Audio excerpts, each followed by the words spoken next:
Chers amis, bonjour. Nous sommes le jeudi 11 juillet 2024. Il est 7h30. Quelques news de l'Arménie, de l'Artsakh et de la diaspora arménienne. L'événement du jour hier, c'était l'Arménie qui était invitée au 75e sommet de l'OTAN avec Ararat Mirzoyan, le chef de la diplomatie arménienne, qui a rencontré qui était donc à Washington, qui a rencontré Anthony Blinken, le chef de la diplomatie américaine, le secrétaire d'État américain.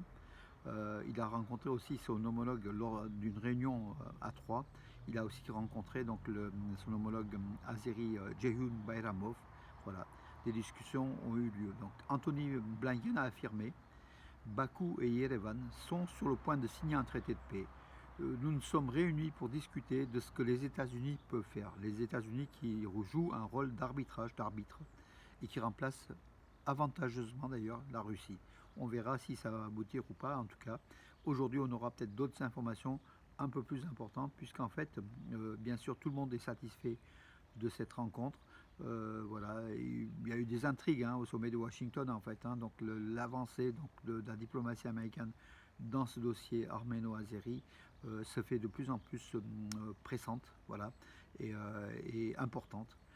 A priori, Washington marque des points. Donc on verra donc un petit peu aussi au regard des résultats. L'Arménie a la volonté politique de signer un traité de paix avec l'Azerbaïdjan dans les plus brefs délais. C'est ce qu'a affirmé Arat Mirzoyan à Washington, donc hier.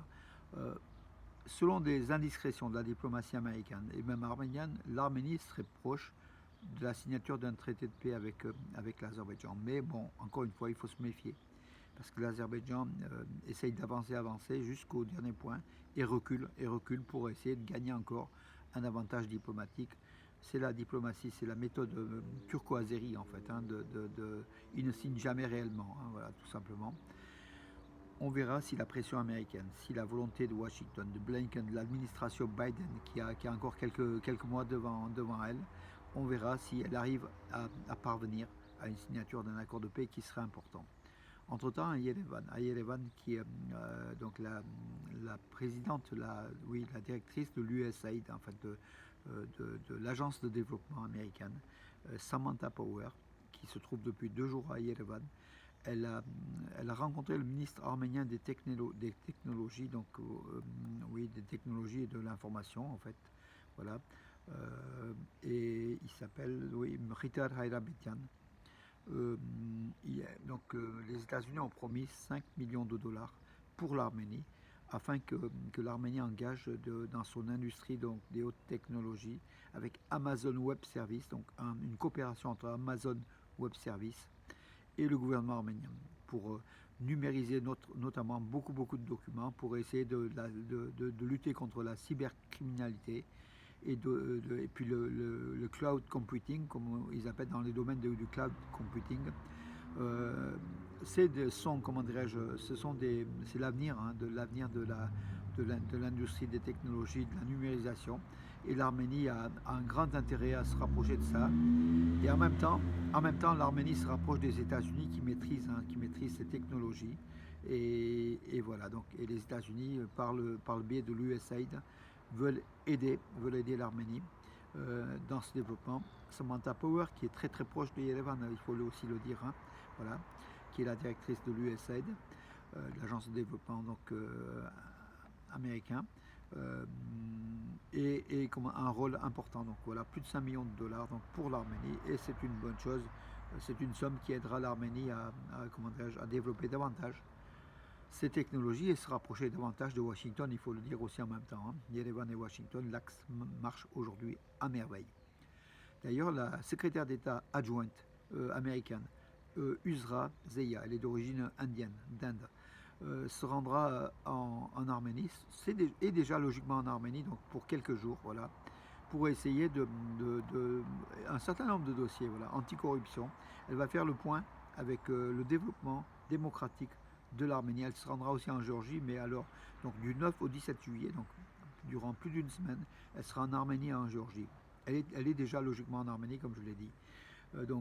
Uzra Zeya va voir donc avec les responsables arméniens de ce qu'il en est au niveau de l'avancement de la démocratie en Arménie et de la lutte contre la corruption. Elle visitera le mémorial du génocide des Arméniens donc à Zizanagapet, à Yerevan. Voilà, donc, puis de nombreuses rencontres avec les représentants de la société civile, de la société politique bien sûr, politique et civile. Washington veut tester le niveau de démocratie de l'Arménie réel et je pense que l'Arménie est réellement un pays très très proche de la démocratie occidentale, beaucoup plus que l'Azerbaïdjan bien évidemment, beaucoup plus, et sans doute plus que la Géorgie encore. Voilà, la Géorgie qui fait ses premiers pas, qui va entrer dans l'Europe, donc on verra. L'Arménie mérite autant que la Géorgie, même peut-être plus, de rentrer dans l'Europe, puisque le pays est encore plus démocratique par ses institutions, par son peuple hein, aussi, même si le peuple géorgien est proche du peuple arménien, l'Arménie pourrait prétendre à une place européenne. Une troisième ligne électrique à haute tension entre l'Iran et l'Arménie est en cours de construction et va être accélérée, sa mise en place va être accélérée. C'est ce qu'a déclaré Gnel Tsanossian, le ministre arménien des territoires, qui a rencontré donc l'ambassadeur d'Iran, Sabhani, à Yerevan. Entre Téhéran et Yerevan, tout va bien. En plus, donc, l'élection d'un nouveau président donc, en Iran ne va pas, comment dire, changer la politique entre l'Iran et l'Arménie. On le voit. Voilà. L'Iran qui est guidé par le fait d'avoir une frontière commune avec l'Arménie dans tous les cas et qui ne lâchera jamais aux Turcs le Zangezur, le sunnique, hein, le sud de l'Arménie. Et l'Iran est l'un des défenseurs de l'intégrité territoriale de l'Arménie pour ses propres intérêts. Hein. Ce n'est pas pour les beaux yeux des Arméniens qui à chaque fois.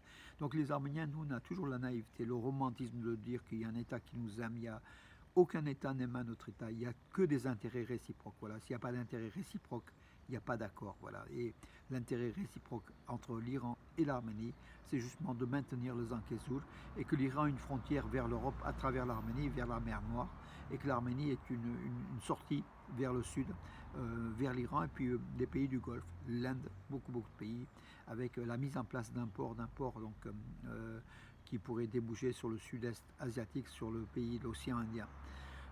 L'Arménie a beaucoup d'intérêt aussi dans cette stratégie. Et puis l'Arménie est proche de l'Iran, hein, malgré le régime des mollahs. Voilà, nous avons toujours été, depuis des millénaires, on est des pays voisins. D'ailleurs, nos noms, les noms propres arméniens ayant, comme je l'ai dit l'autre jour, comme le nouveau président de l'Iran porte le IAN à la fin, comme nous.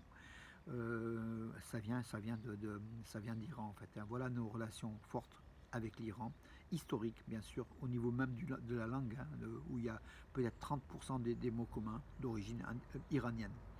Nous sommes des Indo-Européens en fait, comme aussi l'Europe. Hein. L'Europe est Indo-Européenne comme la France est Indo-Européenne, hein, voilà, de souche.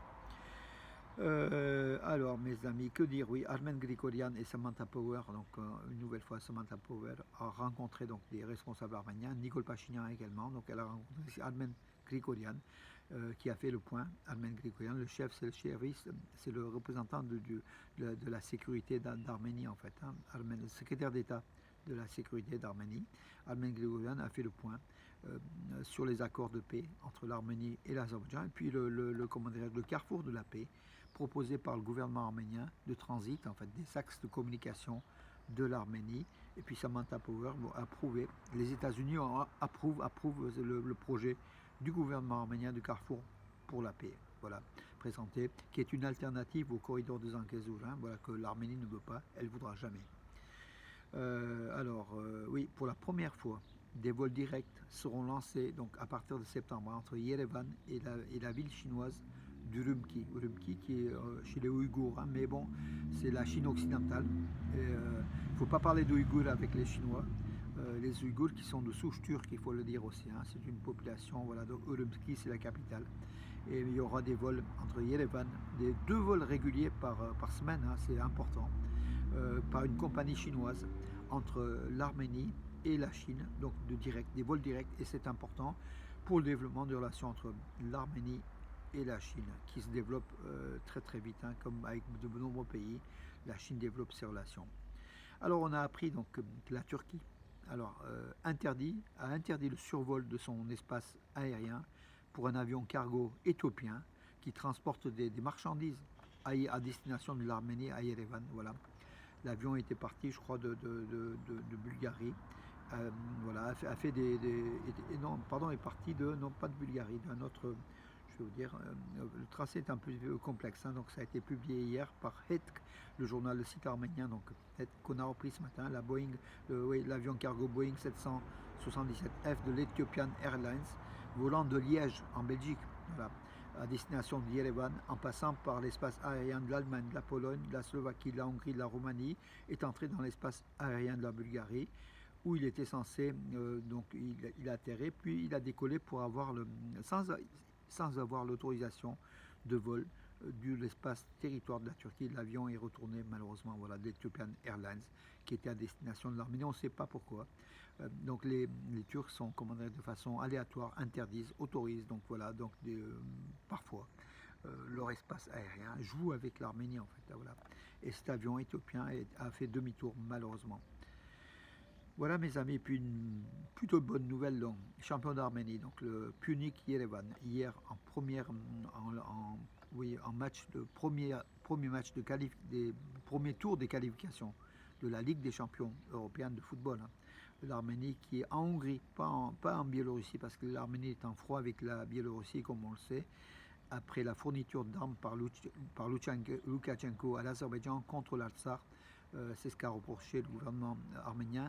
On a eu des preuves, hein, de documents que Loukachenko, le dictateur proche de Poutine, livrait des armes à l'Azerbaïdjan contre les Arméniens qui pourtant étaient dans la même alliance de l'OTSC, l'organisation de traités de sécurité collective. Logiquement, la Biélorussie devait défendre l'Arménie. Or, la Biélorussie a livré des armes de pointe à l'Azerbaïdjan utilisées contre l'Arménie.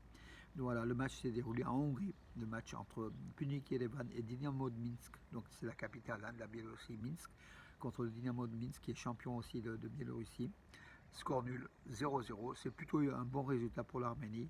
Le 16 juillet, donc la semaine prochaine, match retour au stade Handrabedagan Vasken Sarkisian à Yerevan, en espérant que Punic Yerevan puisse se qualifier pour le deuxième tour des éliminatoires de la Ligue de la Ligue des Champions, qui est la, qui est la ligue la plus importante des coupes des championnats d'Europe, voilà, des clubs.